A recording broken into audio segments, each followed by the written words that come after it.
موضوع الدرس في قصة بن النظير وما فيها من العبر. سورة الحشر تفسير ابن كثير.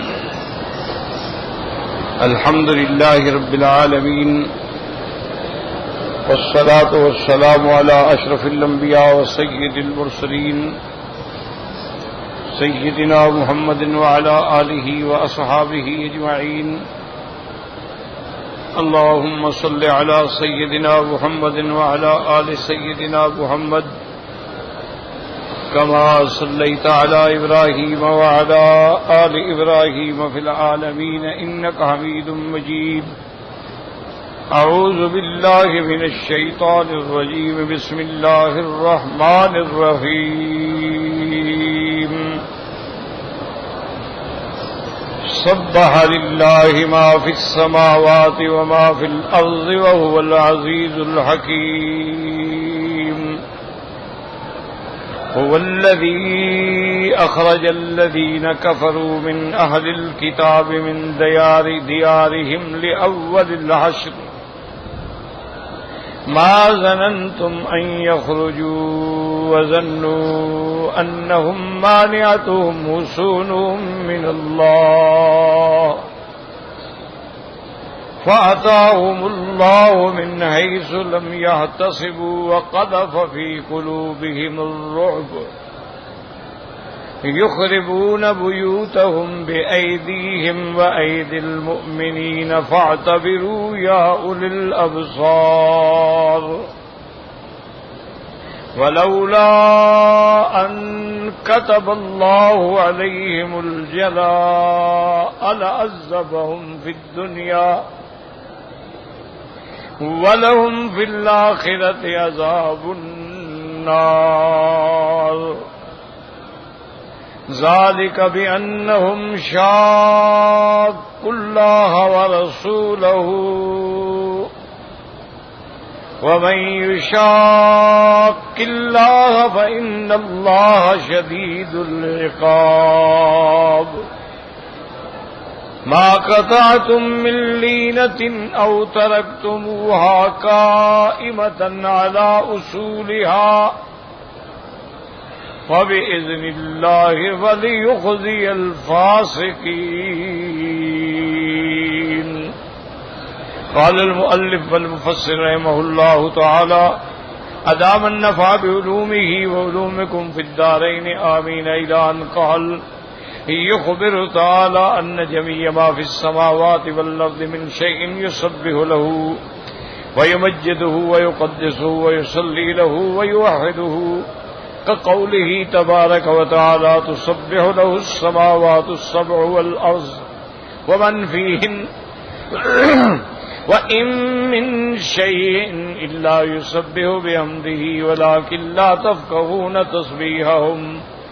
اب مفسر رحمۃ اللہ علیہ تفسیر فرماتے ہیں کہ اللہ نے خبر دی ان آیات میں کہ تمام چیزیں جو آسمانوں میں ہیں زمینوں میں ہیں اللہ تبارک و تعالیٰ کی تسبیح بیان کرتی ہیں، اللہ تعالیٰ کی بزرگی اور تقدیس کا اعتراف کرتی ہیں، اللہ تبارک و تعالیٰ کی ثنا و حمد کرتی ہیں، اللہ کی توحید بیان کرتی ہیں.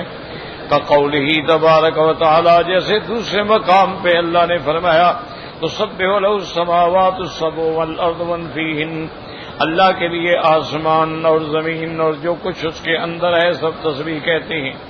وَإِن مِّن شَيْءٍ إِلَّا يُسَبِّحُ بِحَمْدِهِ، اور کوئی بھی ایسی چیز نہیں مگر اللہ کی تسبیح کہتی ہے. وَلَٰكِن لَّا تَفْقَهُونَ تَسْبِيحَهُمْ، لیکن آپ ان کی تسبیح کو سمجھ نہیں سکتے. تو اس لیے بعض علماء کہتے ہیں کہ ہر چیز کو اللہ نے ایک زبان دی ہے، اس میں وہ کلام کرتی ہے، وہ تسبیح کرتی ہے جس کو ہم نہیں سمجھ سکتے ہیں. اگر اللہ سمجھ عطا فرما دیں، جیسے کہ اللہ نے حضرت سلیمان علیہ السلام کو پرندوں کی بولی کا علم عطا فرمایا، اللہ نے چیونٹیوں کی بولی کا علم عطا فرمایا، اللہ نے حشرات اور جنات کی بولیوں کا علم عطا فرمایا، وہ سمجھ لیتے تھے. وَهُوَ الْعَزِيزُ، وہ غالب ہیں، اے منی الجناب جس کی جناب میں کوئی نقصان نہیں پہنچا سکتا، الحکیم فی قدرتی و شرعی اور حکمت والے ہیں، ان کی تقدیر یا ان کی شرع ان کے احکام سب حکمت پہ مبنی ہوتی ہیں۔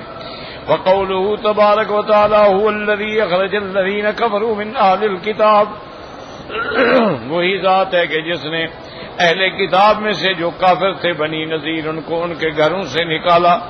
قالہ ابن عباس مجاہد والزہری وغیر واحد کان رسول اللہ صلی اللہ علیہ وسلم لما قدم المدینۃ حاضنهم وآتاهم عہدا وذمة علی ان لا یقاتلهم ولا یقاتلوا فنقضوا العہد۔ حضرت ابن عباس، حضرت مجاہد، حضرت زہری فرماتے ہیں کہ جب حضور پاک تشریف لے آئے مدینہ منورہ میں، آپ نے نرمی فرمائی اور آپ نے ان کے ساتھ ایک عہد کیا، معاہدہ کیا اور ذمہ کہ اللہ یقاتلہم کہ ہم آپ سے نہیں لڑیں گے اور نہ جو آپ سے لڑے گا نہ اس کی ہم امداد کریں گے۔ فنقضوا العہد، لیکن انہوں نے اس عہد کو توڑ دیا۔ الذی کان بینہم وبینہ فأحل اللہ بہم من بأسہ الذی لا مرد لہ، جب انہوں نے اس عہد کو توڑا تو اب اللہ نے ان پہ ایسا عذاب بھیجا کہ جس کو کوئی ٹالنے والا بھی نہیں تھا۔ وأنزل علیہم قضاءہ الذی لا یصد، اللہ نے اپنی قضاء و قدر کا فیصلہ فرما دیا جس کو کوئی روک نہیں سکتا۔ فأجلاهم النبی صلی اللہ علیہ وسلم اخرجهم من حصونهم الحصینہ التي مات فيها المسلمون، اللہ تبارک و تعالیٰ کے پیغمبر نے ان کو جلا وطن کیا اور نکالا ان کو، اور ان کے جو قلعے تھے ان قلعوں کے اندر مسلمان سوچ بھی نہیں سکتے تھے۔ وَظَنُّوهُمْ أَنَّهَا مَانِعَةٌ مِّن بَأْسِ اللَّهِ، اور وہ خود بھی یہ سوچتے تھے کہ یہ قلعے جو ہیں ہمیں اللہ کے عذاب سے بھی روک سکتے ہیں، پناہ دے سکتے ہیں۔ فَمَا أَغْنَىٰ عَنْهُم مِّنَ اللَّهِ شَيْئًا، لیکن ان کو کسی چیز نے کوئی فائدہ نہ دیا۔ وَجَاءَهُم مِّنَ اللَّهِ مَا لَمْ يَكُن بِبَالِهِمْ، اللہ کی طرف سے ایسا عذاب آیا کہ وہ سوچ ہی نہیں سکتے تھے۔ وَسَيَّرَهُمْ رَسُولُ اللَّهِ وَجْرَاهُمْ مِنَ الْمَدِينَةِ، حضور پاک نے فرمایا بس نکل جاؤ مدینہ منورہ سے۔ فَكَانَ مِنْهُمْ طَائِفَةٌ ذَهَبُوا إِلَىٰ أَذْرُعَاتٍ مِنْ أَهْلِ الشَّامِ، ایک جماعت جو تھی ان کی وہ تو اذرعات شام کے اعلی جانب، وَهِيَ أَرْضُ الْمَحْشَرِ وَالْمَنشَرِ، اور یہی ارض شام جو ہے اسی جگہ قیامت ہوگی، اسی جگہ حشر ہوگا، اسی جگہ نشر ہوگا۔ وَمِنْهُمْ طَائِفَةٌ ذَهَبُوا إِلَىٰ خیبر، اور ایک جماعت جو تھی وہ خیبر کی طرف چلی گئی۔ وَكَانَ قَدْ أَنذَرَهُمْ مِنْ هَٰذَا أَنَّ مَا حَمَلَتْ إِبْلُهُمْ وَكَانُوا يُخَرِّبُونَ بِمَا فِي بُيُوتِهِم مِّنَ الْمَنْقُولَاتِ الَّتِي لَا يُمْكِنُ أَن تُحْمَلَ مَعَهُمْ، تو آپ نے یہ بھی اجازت دیتی تھی کہ ہر بندہ جو ایک اونٹ پہ سامان آ سکتا ہے وہ لے جا سکتا ہے۔ تو اب انہوں نے یہ کیا کہ جو قیمتی سامان لے جا سکتے تھے وہ تو لے لیا، باقی کو بھی توڑ دیا تاکہ مسلمان فائدہ نہ اٹھائیں۔ وَلِهَٰذَا كَانُوا يُخْرِبُونَ بُيُوتَهُمْ بِأَيْدِيهِمْ، اپنے ہاتھوں سے اپنے گھر توڑ رہے تھے اور مومن بھی توڑ رہے تھے۔ فَاعْتَبِرُوا يَا أُولِي الْأَبْصَارِ، اللہ نے فرمایا ہے بصیرت والوں غور کرو اللہ تبارک و تعالیٰ کی قضاء و قدر پہ۔ اے تفکروا فی عاقبۃ من خالف امر اللہ وخالف رسولہ وکذب کتابہ کیف یضل به من باس المخزی له فی الدنیا ما بعد خرو له فی الآخرہ۔ اے تفکروا، فکر کرو کہ جن لوگوں نے مخالفت کی ان کا انجام کیا ہوا۔ جن لوگوں نے اللہ کے رسول کی مخالفت کی، اللہ کی کتاب کو جھٹلایا، ان پہ کیسے اللہ کا عذاب آیا جو ان کو دنیا میں بھی ذلیل کر گیا، اور آخرت کا عذاب تو الگ ہے۔ قال ابو داود حدثنا محمد بن داود سفیان قال حدثنا عبد الرزاق قال اخبرنا معمر عن الزهري عن عبد الرحمن بن كعب بن مالك عن رجل من اصحاب النبي ضمن كفار قريش كذبوا الى ابن ابي ومن كانوا يعبد الاوثان من الاوس والخزرج ورسول الله يومئذ بالمدينه قبل رجعه بدر انكم ادنيتم صاحبنا وإنا نقسم بالله نقاتلنه أو لنخرجنكم أو لنصيرن إليكم بأيدينا حتى نقتل مقاتلتكم ونصبر نساءكم فلما ذلك عبد الله بن أبي من كان معه من عبدة الأوثان يجمعوا لقتال النبي صلى الله عليه وسلم۔ اب فرماتے ہیں کہ اس روایت میں یہ بھی آیا ہے ان رجل من اصحاب النبی، سمیع نے کسی صحابی نے نام نہیں ہے، لیکن یاد رکھو اگر صحابی کا نام معلوم نہ ہو پھر بھی سند میں کوئی نقصان نہیں ہوتا، اس لیے کہ جو بھی صحابی ہے وہ صدوق ہے، وہ سچا ہے. یعنی اگر صحابی کے بجائے تابعی ہے، تبع تابعی ہے، نام معلوم نہ ہو تو وہ کہتے ہیں کہ فیہ مجہول، اس روایت میں ایسا آدمی ہے جس کا پتہ ہی کوئی نہیں کون ہے. لیکن اگر ہو کہ ہے تو صحابی لیکن نام نہیں ہے تو سند کو کچھ نہیں ہوتا، کیونکہ تمام صحابہ جو ہیں وہ صدوق بھی ہیں اور عدول بھی ہیں، وہ سچے بھی ہیں اور عدل والے بھی ہیں. تو لہذا کہتے ہیں کہ ایک صحابی نے رجل من اصحاب النبی صلی اللہ علیہ وسلم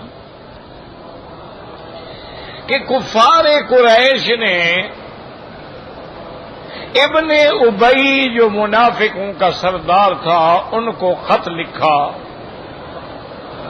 اور جو ابن ابی کے ساتھی تھے اوس و خزرج سے جو بت پرست تھے اور سچے مسلمان نہیں ہوئے تھے، ان کافروں نے انہیں خط بھیجا. اور یہ واقعہ اس وقت کا ہے کہ جب میرے آقا رحمت دو جہاں صلی اللہ علیہ وسلم ابھی مقام بدر سے واپس نہیں آئے تھے. ان کافروں نے لکھا کہ انکم اذنیتم صاحبنا، کہ تم لوگوں نے حضور پاک کی مدد کی، صحابہ کو پناہ دی اور ان کی مدد کی ہے. وَإِنَّا نُقْسِمُ بِاللَّهِ، ہم قسم کھاتے ہیں کہ ہم تو اس سے جنگ کریں گے. اولا نخرجنکم، یا نکالیں گے. اولا نسیرن الیکم باجمعنا، یا تم پھر ہمارے ساتھ رہو. حتی نقتل مقاتلتکم، وَإِلَّا جو لڑنے والے ہیں ان کو ہم قتل کریں گے اور ان کی عورتوں کو ہم اپنی باندیاں بنائیں گے.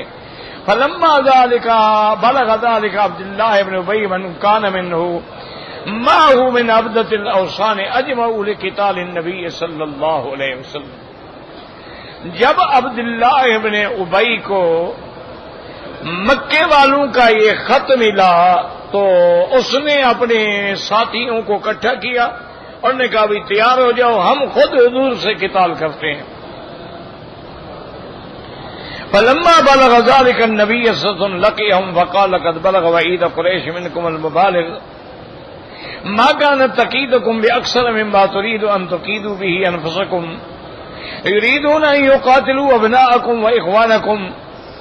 فلما سمعوا ذلك من النبي صلى الله عليه وسلم تفرقوا فبلغ ذلك كفار قريش فكتبت كفار قريش بعد وقعة بدر إلى اليهود إنكم أهل الحلقة والحصون وإنكم لتقاتلن مع صاحبنا أو لنفعلن كذا وكذا ولا يحول بيننا وبين خدم نسائكم شيء وهو الخلاخيل.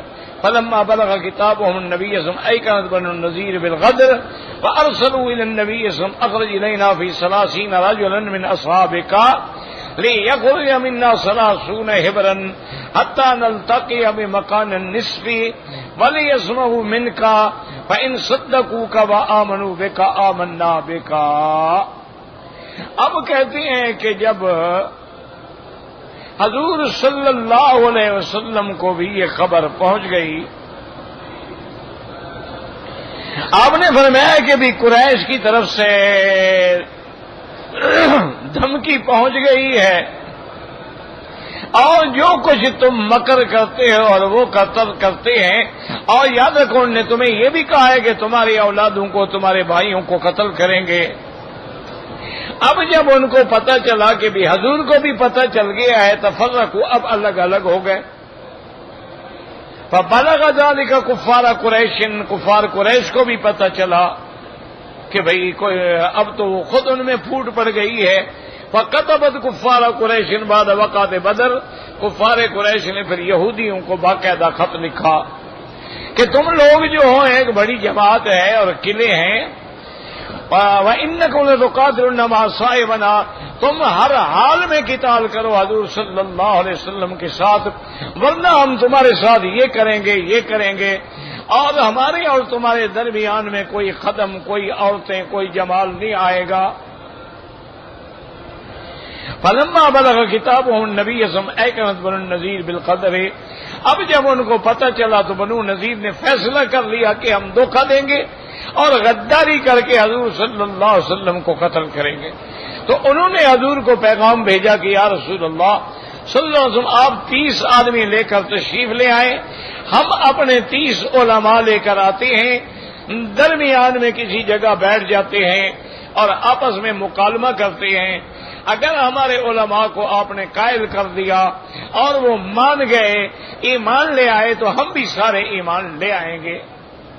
فلما كان الغد غدا عليهم رسول بالكتائب فاصرهم وقال لهم انكم الله لا تؤمنون عندي الا بعهد تعاهدوني عليه فابوا ان يؤتوا عهدا وقاتلهم يومهم ذلك۔ اب حضور پاک نے حکم دیا کہ ان کا محاصرہ، ان کا غدر کھل گیا تھا، پتہ لگ گیا تھا۔ ثم غدا من الغد الى بني قرظة بالكتائب وترك بني النذير وداهم الى ان يعاهدوا فعاهدوا فانصرف عنهم غدا الى بني النذير بالكتائب فقاتلهم حتى نزلوا على الجلاء۔ اور اسی عرصے میں حضور نے بنو نذیر کا بھی، بنو قریظہ کے بھی محاصرہ کر لیا۔ آپ نے فرمایا تم میرے ساتھ عہد کرو ورنہ میں تمہارے ساتھ بھی قتال کروں گا۔ انہوں نے تو عہد کر لیا اور وقتی طور پہ جان بچا لی۔ اب حضور پاک واپس آئے، بنو نذیر کا محاصرہ کیا اور قتال بھی درمیان میں ہوا، حتیٰ کہ وہ اس بات پہ راضی ہو گئے کہ اگر آپ ہمیں زندہ جانے دیں تو ہم نکل جاتے ہیں۔ فجاء بن نذیر واتم ما قلت الابن من امتاتهم وباب بيوتهم وخشبها، انہوں نے اپنے اونٹوں پہ گھروں کے دروازے اور لکڑیاں اور سامان بھی لاد لیا۔ وكان لكم نذیر رسول اللہ خاص آتاه الله اياه وسهو بها، اللہ نے حکم دیا کہ میرے مدنی بنو نذیر کے جو باغات ہیں ان کی کھجوریں جو ہیں وہ صرف آپ کے لیے ہیں، آپ جس کو چاہیں دیں، نہ چاہیں آپ نہ دیں۔ وقال تعالى ما أفاء الله على رسوله منهم فما وجفتم عليه من خيل ولا ركاب نقول بغير قتال فأتى النبي صلى الله عليه وسلم أكثر للمهاجرين قسما بينهم وقسم منها الرجلين من الأنصار وكان هذا بحاجة لم يقسم من الأنصار غيرهما وبقي منها صدقة رسول الله التي في أيدي بني فاطمة بل نذكر ملخص غزوة بني النذير إلى وجه الاختصار بالله المستعان۔ اللہ نے فرمایا کہ میرا مدنی صلی اللہ علیہ وسلم، ہم نے جو آپ کو یہ دیا ہے، آپ نے کوئی جہاد نہیں کیا، لڑائی نہیں کی، سفر نہیں کیا، یہ تو ہم نے ان کے دل میں روب ڈال دیا اور نکل گئے، لہذا یہ جو آمدنی ہے، باغ ہے، سب آپ کا ہے۔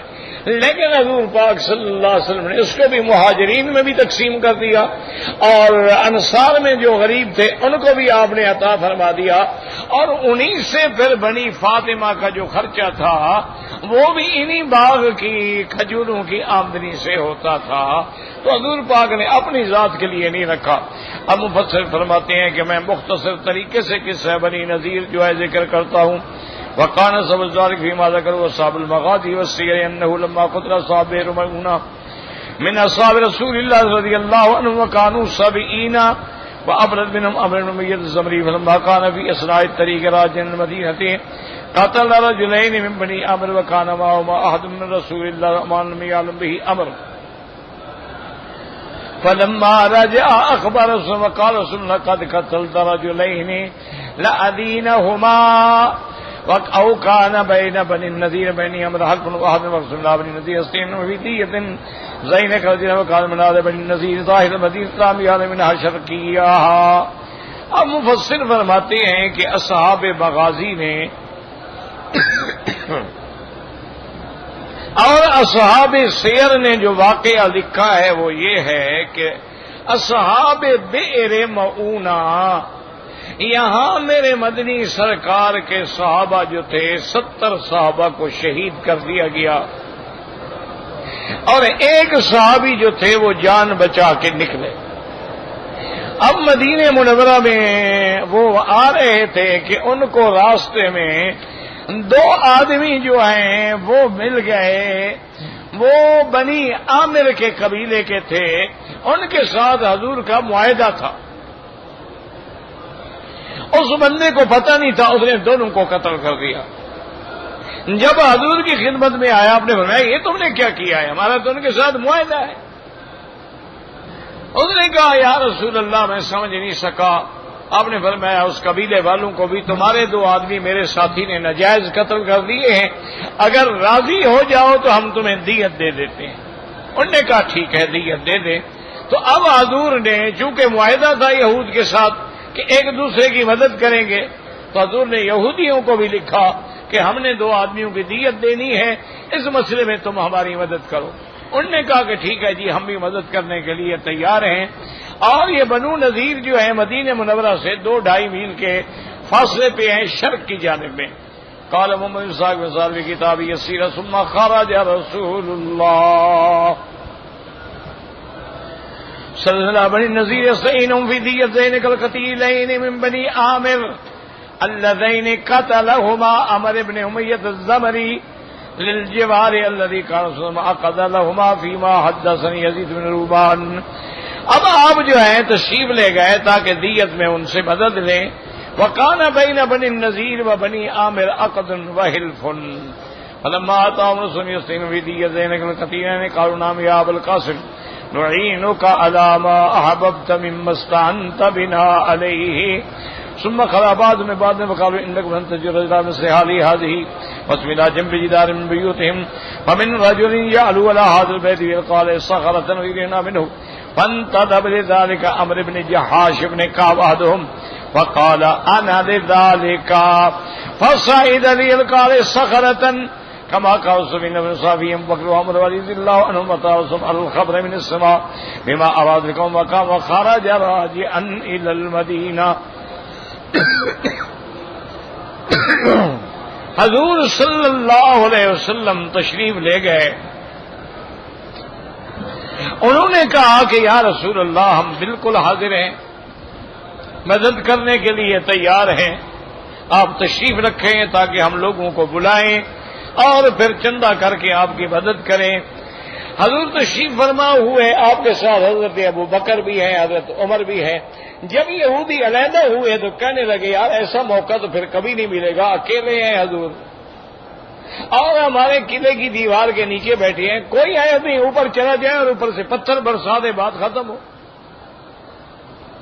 تو ان میں ایک آدمی تھا جہاش، اس نے کہا کہ یہ کام میں کرتا ہوں۔ نے کہا ٹھیک ہے تم فوراً جاؤ اور قلعے پہ جا کے بڑے بڑے پتھر جو ہیں فوراً لڑکھا دو اوپر سے۔ ابھی وہ اوپر چڑھ رہا تھا کہ اللہ نے جبریل کے ذریعے حضور کو خبر دے دی کہ دشمن آپ کو قتل کرنا چاہتے ہیں۔ حضور نے ابو بکر عمر کو حکم دیا اور آپ اٹھ کے چلے آئے، اس مقام سے ہٹ گئے۔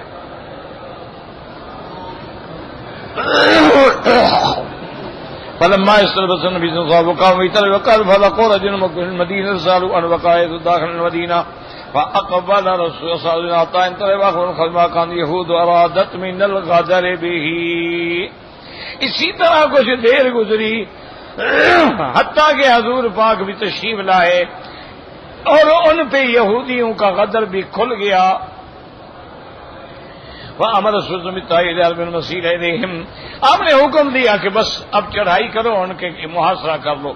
ثم صارت بقطع النخل والتاريخ فيها، اب حضور نے فرمایا کہ اگر یہ قلعے سے باہر نہیں آتے ان کے باغ کاٹ دو اور ان کے باغوں میں آگ لگا دو۔ فنادوا يا محمد قد كنت تعرف صالح الارض ومن طيبه على من يسلم ومالكه النخيل وتحريكها۔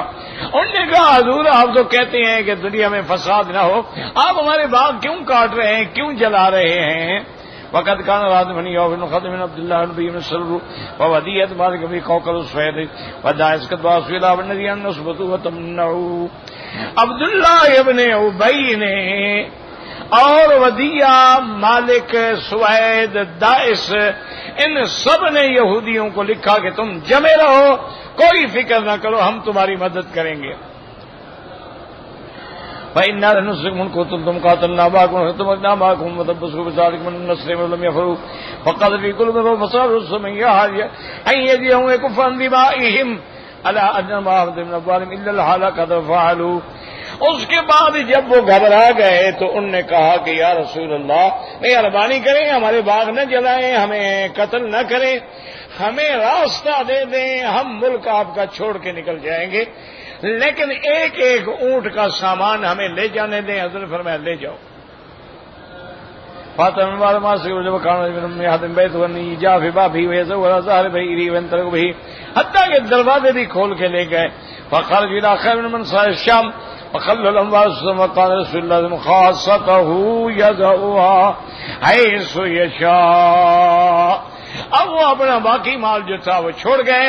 اللہ نے فرمایا کہ یہ خالص میرے مدنی پاک کے لیے ہے، اب آپ کی مرضی ہے، آپ جہاں چاہے خرچ کریں. فقسم علی المہاجرین اولین دون الانصار، آپ نے مہاجرین پہ تقسیم کیا، انصاریوں میں صرف سعد بن حنیف عباد جانہ کو دیا. سماک نے خرچہ کر فقراً فاتاہما رسول اللہ صلی اللہ علیہ وسلم، انہوں نے کہا کہ ہم محتاج ہیں، حضور نے دے دیا. ولم يسم من نذير الا رجلان يامين من ابن نقاب اما امر جہار ابو سالم وسلم اموال ما فارضاهما.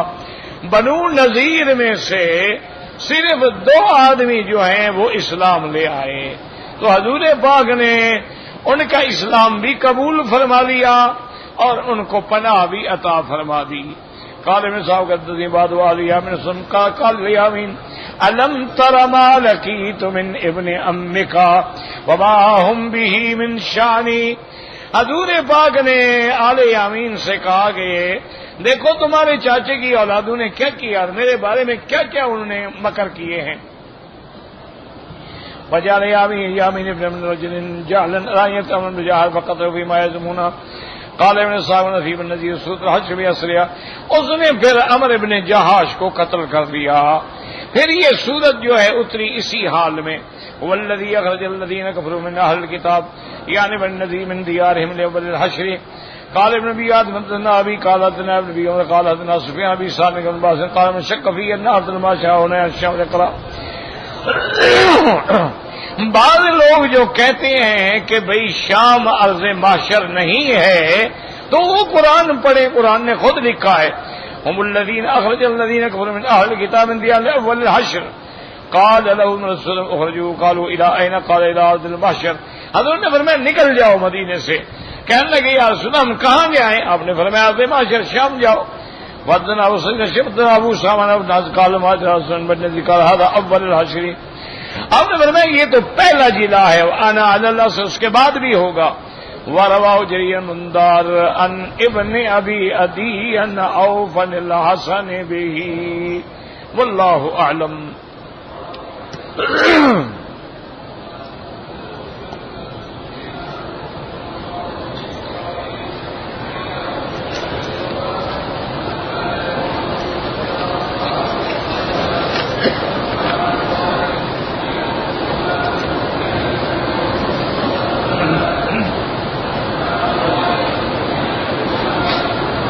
کہتے ہیں جی کہ پاکستان میں میرے سسر کو 3 افراد نے ناحق قتل کر دیا تھا. مقدمہ عدالت میں زیر سماعت ہے.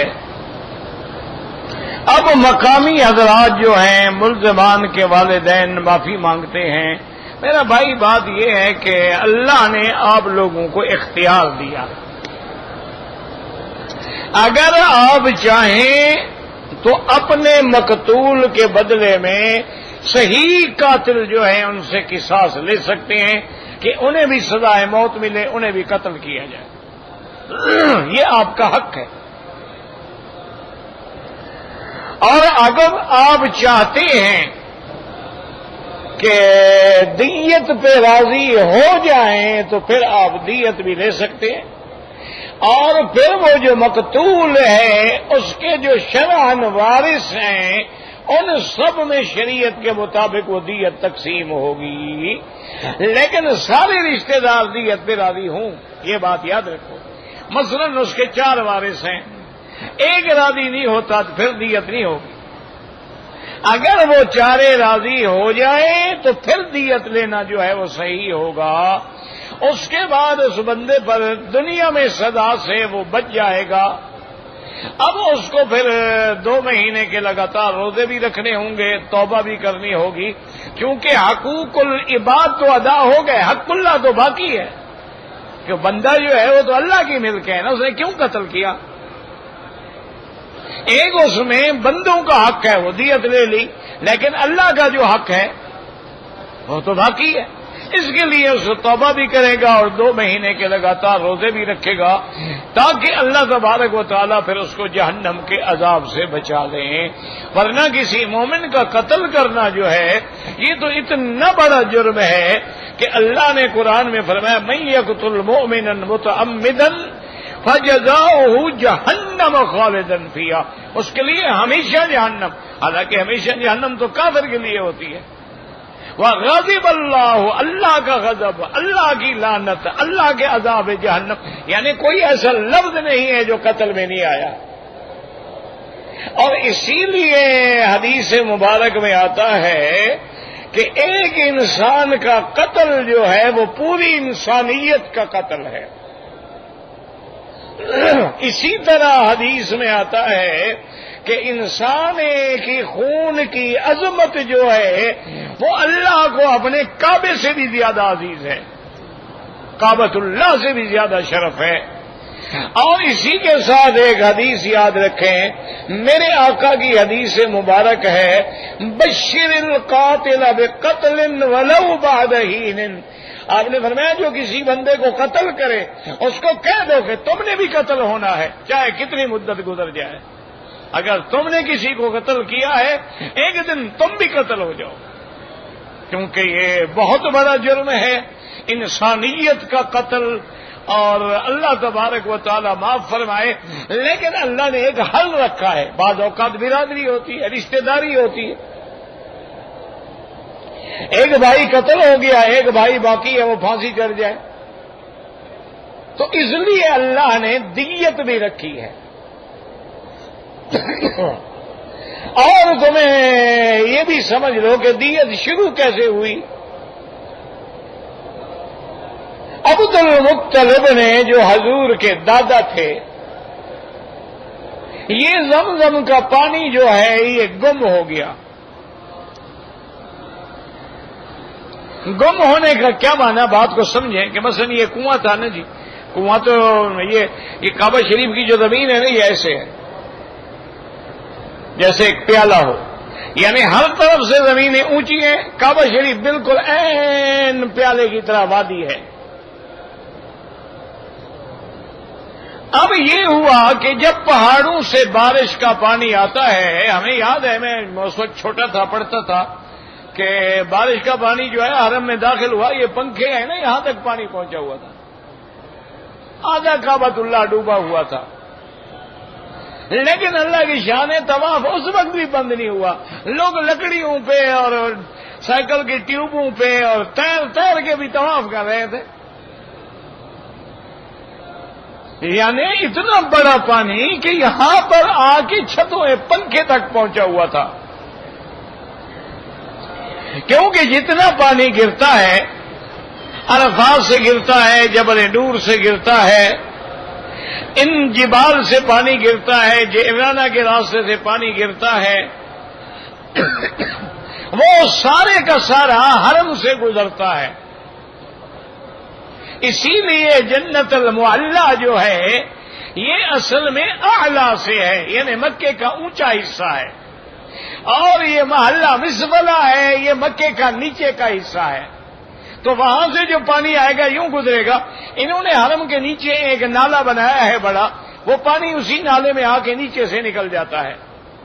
اچھا کبھی کبھی یہ ہوتا تھا کہ وہ پانی جو آیا نا جی ٹرک الٹ دیے، گاڑیاں الٹ دی، تو وہ جو نالا ہے اس کے منہ میں آ کے ٹرک پھنس گئے. اب پانی اندر جاری رہا، پانی سارا بھاگ کے حرم میں آ گیا. یہ تو اب اللہ تبارک و تعالیٰ اس حکومت کو جزائے خیر دے کہ انہوں نے بڑے بڑے عالی دماغ انجینئر جو تھے ان کو بلایا کہ بھئی اس کا حل کرو. یہ تو ہر 2 سال کے بعد حرم ڈوب جاتا ہے. انہوں نے پھر یہ کیا کہ مثلاً عرفات کے پہاڑوں سے، ہدا کے پہاڑوں سے، طائف کے پہاڑوں سے جو پانی گرتا ہے انہوں نے راستے میں نالے بنائے. نالے بنا کے باہر باہر باہر باہر سے سمندر لے گئے. اسی طرح جو ادھر سے گزرتا تھا نالے بنائے اور باہر باہر سے ان کو لے گئے تاکہ حرم میں نہ آئے. اب حرم میں صرف وہ پانی آتا ہے جو الغزہ سے، شیب بنی عامر سے، شیب ابی طالب سے، یہ مقامی اور نالا بڑا ہے، اسے نکل جاتا ہے تو حرم میں تکلیف نہیں ہوتی۔ تو یاد رکھیں کہ وہ زمزم کیوں گم ہو گیا کہ وہ جب پانی آیا نا جی سیل میں، وہ کنواں بھی بہہ گیا، وہ کنویں کے کنارے بھی ٹوٹ گئے، اور اندر جو زمزم کے پانی کے چشمے آ رہے تھے ان کو سیلاب نے ٹکر ماری، وہ چشمے بھی پتہ نہیں کہاں چلے گئے، لہذا زمزم ختم ہو گیا۔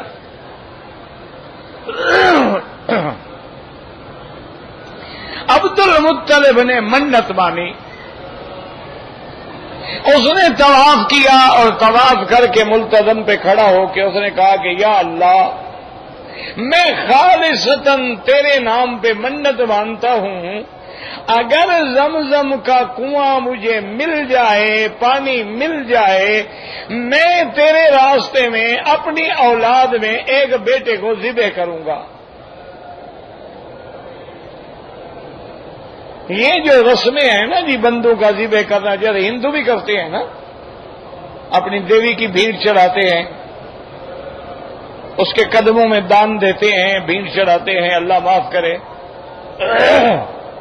اسی طرح یہ ان کے زمانے میں بھی تھا، عبد المطلب کے دور میں بھی۔ عبد المطلب نے منت مان لی اور اس کے بعد چپ کر کے رہ گیا۔ ایک رات عبد المطلب سویا ہوا تھا کہ خواب دیکھتا ہے، ایک آدمی اس کو حکم دیتا ہے کہ کل جس جگہ پہ جانور پڑا ہو اور جانور کے گوشت کو چیلیں کھا رہی ہوں، اسی جگہ پہ کھدائی کرنا تو تجھے زمزم مل جائے گا۔ عبد المطلب نے خواب دیکھ لیا، خواب دیکھنے کے بعد وہ صبح آیا، حرم میں آ کے چپ کر کے بیٹھ گیا۔ لوگ آتے تھے نا، نذرانے چڑھاتے تھے لات کے، عزا کے، جیسے ہم قبروں میں چڑھاتے ہیں، یہ پرانا کام ہے، یہ نیا کام نہیں ہے۔ آج بھی تو ہم نذرانے چڑھاتے ہیں نا، اٹے گھٹے دمبے شمبے قصے کہانیاں چاول واول دیگے ویگے پکا نہیں رہے ہم، یہ کام کافر کرتے تھے۔ اللہ کا فضل ہے ہم ان کے وارث ابھی تک زندہ ہیں، ہم نے ان کے کام کو مرنے نہیں دیا۔ وہ لات عزا کے سامنے کرتے تھے، ہم جا کے جناب بزرگوں کی مزار پہ کرتے ہیں۔ وہ لات عزا کون تھے؟ وہ بھی اللہ کے بزرگ تھے، مر گئے تو انہوں نے بت بنا لیے، انہوں نے بت بنا لیے، ہمیں بنی بنائی قبریں مل گئی، بت بنانے کی تکلیف نہیں ہوئی، بات تو ایک ہے۔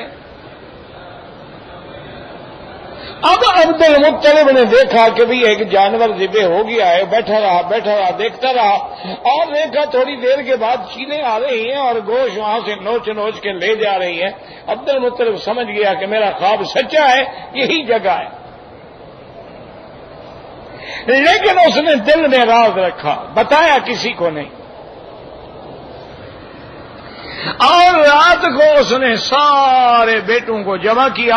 عبد المطلب کے کو 11-12 بیٹے تھے، یہ عرب جو ہے نا ان کی اولاد بہت ہوتی ہے، حضرت علی کی 18 بیٹے ہیں۔ تو اب جناب عبد المطلب نے ان سے کہا کہ مجھے زمزم کا پتہ چل گیا، اس جگہ ہم نے بالکل تہجد سے بھی پہلے جا کے کھدائی کرنی ہے، تاکہ سورج نکلنے سے لوگ جب گھروں سے اٹھے تو ہم زمزم ڈھونڈ چکے ہوں، ورنہ تو سارے قبیلے ٹوٹ پڑیں گے، بھی ہم بھی تمہارے ساتھ ہیں۔ تو انہوں نے آ کے کھدائی کی، کھدائی کرتے کرتے کرتے اللہ کی شان یہ ہے کہ وہ زمزم کا چشمہ جو تھا ان کو مل گیا۔ اور یہ بھی سمجھ لیں کہ زمزم کا چشمہ جو ہے، ایک تو ہے نا کنواں جہاں زمزم تھا، اب بھی کنواں ہے نیچے، صرف اوپر بند کر دیا ہے، طواف والوں کو تکلیف ہوتی تھی، لوگ ٹکرا جاتے تھے، تو نیچے تو ابھی بھی موجود ہے کنواں۔ تو جس جگہ یہ کنواں ہے یہاں پانی ظاہر ہو رہا ہے، بات کو سمجھیں۔ اصل چشمہ جو ہے عین کعبۃ اللہ کے نیچے سے پانی کی لہر آ رہی ہے، عین کعبۃ اللہ کے نیچے سے لہر آ رہی ہے، اور ایک جبل ابھی کویت سے چشمہ آ رہا ہے، یہ دونوں اس جگہ گرتے ہیں، ظاہر ہوتے ہیں، یہ زمزم ہے۔ یعنی اس کا اصل جو ہے وہ بھی کعبہ ہے، اب جناب جب زمزم مل گیا، عرب تھے، انہوں نے زمزم چکھا، انہوں نے کہا ماشاءاللہ زمزم ہے۔ اب تو دن ہو گیا، ساری دنیا آ گئی، مخلوق آ گئی، مبارک مبارک مبارک۔ انہوں نے کہا عبد المطلب چونکہ تم سردار تھے، اللہ نے تیرے مقدر میں رکھا تھا، بہرحال زمزم مل گیا ہے، خوشی کی بات ہے۔ اور نے کہا دیکھو بات سنو، میں نے منت مانی تھی اور میں نے اپنے بیٹے کو ذبح کرنا ہے۔ اس نے جناب سارے بیٹوں کو بٹھایا، کہا بھی قرے پہ نام لکھو، اور اس نے وہ جیسے قرا بنایا، کاغذ بنائے، کہا بھی ایک اٹھا لو، جس کا نام نکلے گا اسی کو ذبح کروں گا۔ اللہ کی شان دیکھیں، جب قرا اٹھایا تو حضور کے ابا عبداللہ کا نکلا۔ اسی لیے حضور فرماتے ہیں نا، انا ابن الذبیحین، میں دو ذبیحوں کا بیٹا ہوں، میرا ابا اسماعیل بھی ذبیح تھا اور میرا ابا عبداللہ بھی ذبیح ہے۔ اب جب نکلا تو سارے قریش کھڑے ہو گئے، انہوں نے کہا عبد المطلب کیا کرتے ہو، اپنے بیٹے کو ذبح کرتے ہو؟ انہوں نے کہا بھائی میں نے منت مانی ہے۔ انہوں نے کہا چاہے منت بھی مانی ہو، یہ کون سا طریقہ ہے کہ بیٹا ذبح کر دو؟ انہوں نے کہا میں تو زبان سے نہیں پھرتا۔ اس نے کہا ایسا کرو، اب باقی قرا تو ختم ہو گیا، اب عبداللہ کو بٹھاؤ اور ایک قرے پہ لکھو 10 اونٹ، پھر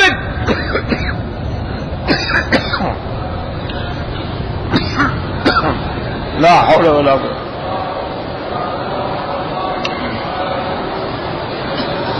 انا للہ و انا الیہ راجعون۔ انہوں نے کہا جی 10 اونٹ لکھیں، پھر قرا ڈالیں، اگر قرا اونٹوں کے نام آ جائے 10 اونٹ خیرات کر دو۔ اچھا قرا ڈالا، خدا کی قدرت پھر عبداللہ کا نکل آیا۔ انہوں نے کہا جی 10 اونٹ اور بڑھا دو، حضرت نے 10 اونٹ بڑھا دیے، پھر عبداللہ کا نام نکل آیا۔ اسی طرح بڑھاتے گئے بڑھاتے گئے بڑھاتے گئے، آخر جب 100 اونٹ پہ پہنچے تو اب عبداللہ کے بجائے اونٹوں کا قرا نکل آیا۔ تو عبد المطلب نے اپنے بیٹے کے بدلے دیت میں 100 اونٹ ذبح کیے، اسی سے یہ دیت مقرر ہو گئی۔ پھر حضور نے بھی قائم رکھا۔ تو آج بھی دیت جو ہے وہ 100 اونٹ کی قیمت ہوتی ہے، کبھی زیادہ ہو جاتی ہے، کبھی کم ہو جاتی ہے، کبھی 1 لاکھ، کبھی 1,40,000، کبھی 1,50,000 ریال، تو اصل وہی 100 اونٹ کی قیمت لگائی جاتی ہے۔ تو بہرحال تم دیت بھی لے سکتے ہو اور قصاص بھی لے سکتے ہو۔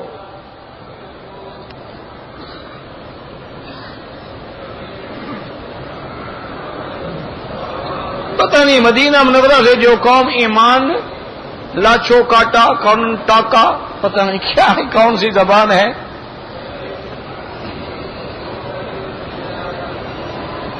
میں نے لوگوں سے بہت حرام کھایا ہے، ادا کرو۔ حرام کھایا ہے اب حلال کھاؤ نا، کما کے ان کو ادا کرو یا معافی دو کہ بھئی میں ادا نہیں کر سکتا، مجھے اللہ کے لیے بخش دو۔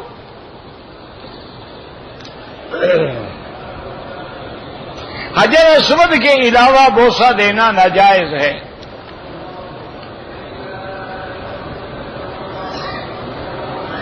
میری نوکری مکے میں ہے، میں وطن جاؤں گا چھٹی پہ، واپسی احرام لازمی ہے، یہ کیا مطلب ہے؟ جو مکے سے جائے اس کے لیے شریعت ختم، نہ نماز نہ روزہ نہ حج نہ زکوٰۃ نہ میقات، مکے سے جو جا رہا ہے۔ اور خدا کے بندے ظالم اللہ سے ڈرو، تم مکے سے جا رہے ہو، تم پر تو ڈبل فرض ہے کہ مکے کا احترام کرو۔ میقات کیوں ہے؟ تاکہ اس گھر کا احترام ہو، پتہ لگے بندے کو میں کہاں جا رہا ہوں۔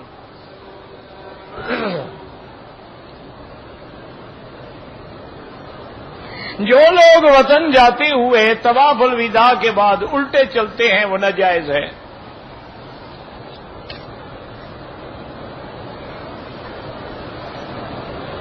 بہرحال کوشش کرو کہ دکان جو ہے ڈش انٹینا وغیرہ ان سے بچ کے ایسی چیزیں بیچو جن میں بے حیائی کا خطرہ نہ ہو۔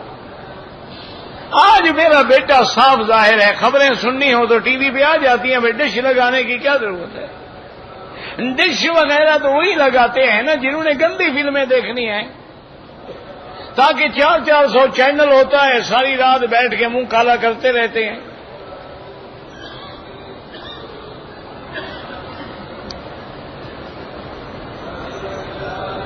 اگر کوئی آدمی حج یا عمرہ کرے مدینہ منورہ نہ جائے، اس کا حج سے کوئی تعلق نہیں، نہ جائے، لیکن یہ کتنی بدبختی ہوگی کہ اتنا قریب آنے کے بعد بھی مدینے نہ جائے، ورنہ شریعت میں کوئی حکم نہیں، نہ حج خراب ہوگا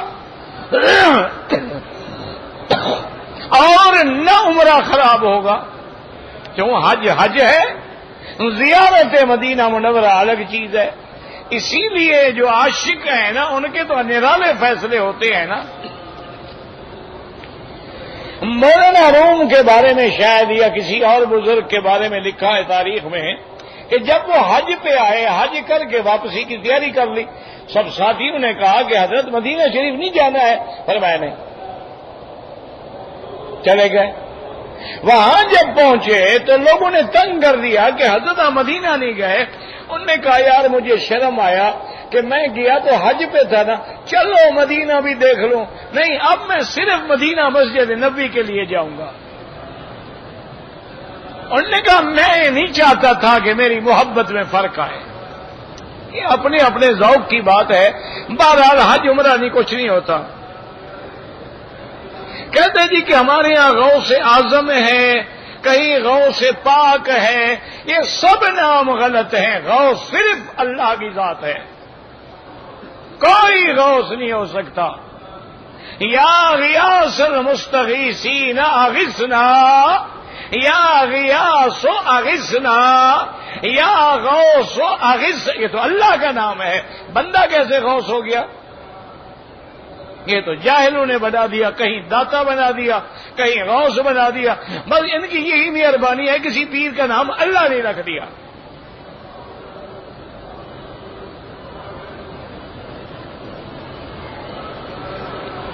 کہتے ہیں جی کہ تاریخ اسلام میں جتنے اہم واقعات گزرے ہیں وہ 11ویں شریف کی رات گزرے ہیں۔ حضور کب پیدا ہوئے ہیں؟ 11ویں کی رات؟ وہ تو حضور بھی پیدا نہیں ہوئے، تو اہم واقعات کیسے 11ویں کی رات کو گزرے ہیں؟ اچھا پھر 11ویں تو آئی پیران پیر سے، پیران پیر تو اس وقت پیدا ہی نہیں ہوئے تھے، یہ تو پیران پیر کے زمانے میں ایک بوڑھی کا بیڑا غرق ہو گیا، اس بدبخت نے پوری امت کو بدعت میں ڈال دیا۔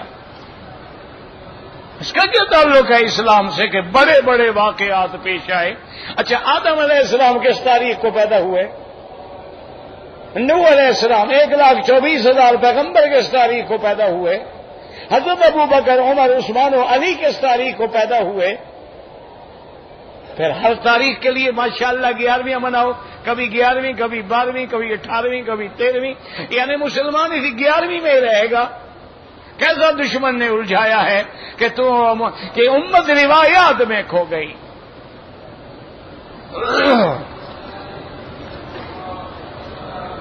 توبہ کیا ہے؟ الرجوع الی اللہ، اللہ کی طرف لوٹنا، گناہ چھوڑ دے اور اس کا ندامت محسوس کرے اور آئندہ نہ کرنے کا عہد کرے، یہ ہے توبہ۔ ہر گناہ توبہ سے معاف ہو جاتا ہے، شرک معاف ہو جاتا ہے، باقی کیا ہے؟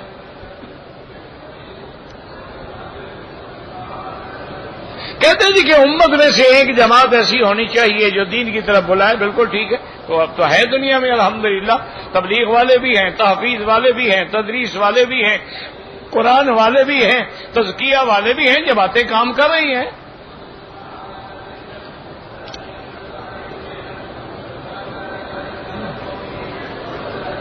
کہتے ہیں جی کہ میں نے عمرہ کرنے کے بعد ابھی اپنے بال نہیں کاٹے تھے کہ پہلے بیوی کے بال کاٹ دیے، کوئی بات نہیں، اب بال کاٹنے ہی ہیں نا، کسی نے تو کاٹنے تھے نا۔ حضرت عمر نے اپنی بیوی کے بال خود کاٹے ہیں۔ اچھا خدا کی شان ہے، ان کو کوئی کینچی بھی نہیں ملی، انہوں نے دانتوں سے کاٹے۔ بھائی بیوی عمرے سے تو فارغ ہو نا،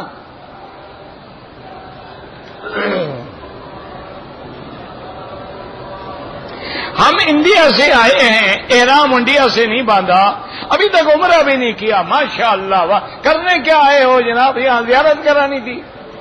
مکے والے آپ کے لیے بڑے پریشان تھے، آپ انڈیا سے آئے ہیں کہ زیارت کر لیں آپ کی۔ جب عمرہ ہی نہیں کیا تو آنے کا کیا فائدہ ہے؟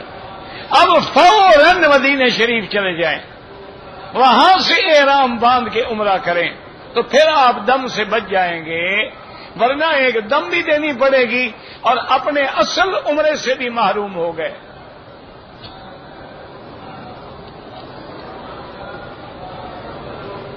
کہتے ہیں کہ جی طواف کے دوران میں اگر جوتی ساتھ ہو کوئی حرج نہیں، طواف ایک کے لیے، حج ایک کے لیے، عمرہ ایک کے لیے۔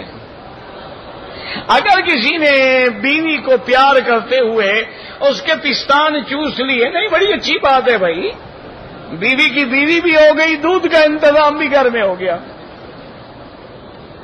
کوئی نہیں جی مزے کرو، چوسو جی جو مرضی آئے چوسو، تمہاری بیوی ہے بابا۔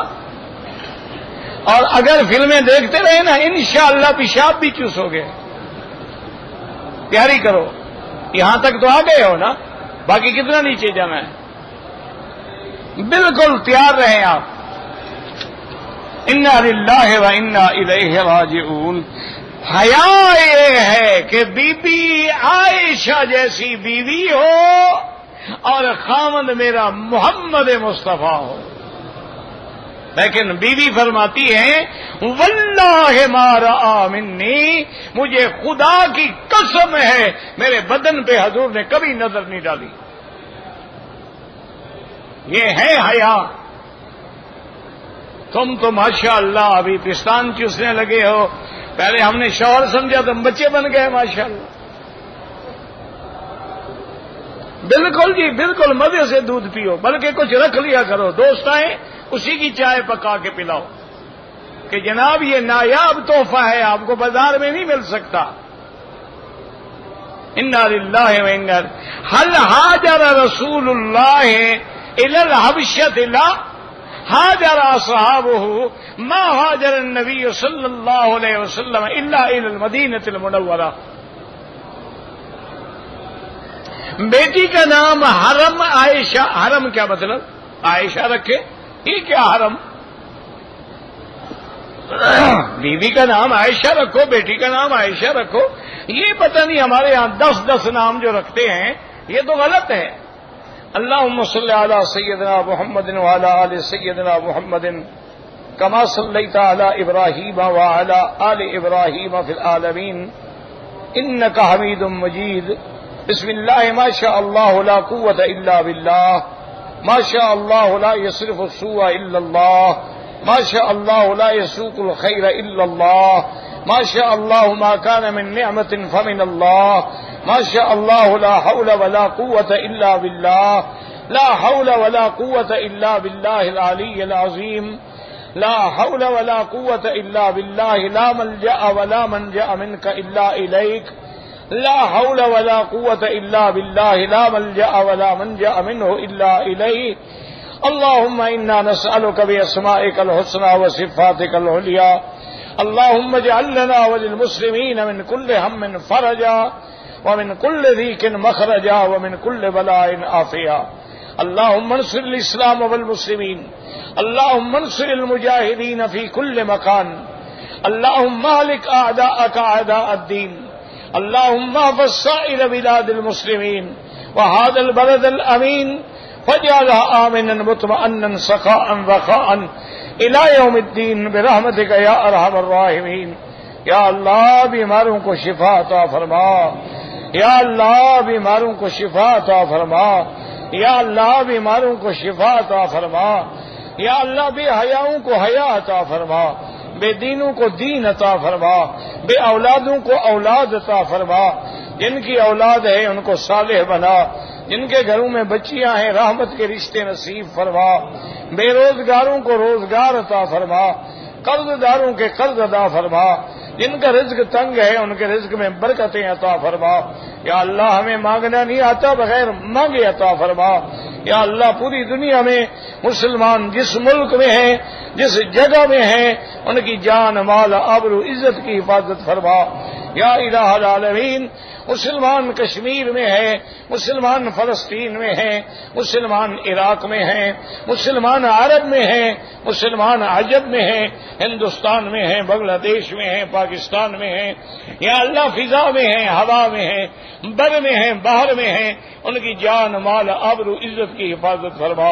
یا اللہ پاکستان پہ رحم فرما، یا اللہ پاکستان پہ رحم فرما، یا اللہ یہود و حنود کی سازشوں کو ناکام کر دے، یا اللہ مسلمانوں کے اس ملک پہ رحم فرما دے، یا اللہ جو غلطیاں ہوئی ہیں معاف فرما دے، غلطیاں معاف فرما دے، ہماری نافرمانیاں معاف فرما دے، ہماری بے حیائیاں معاف فرما دے، ہدایت کے فیصلے فرما۔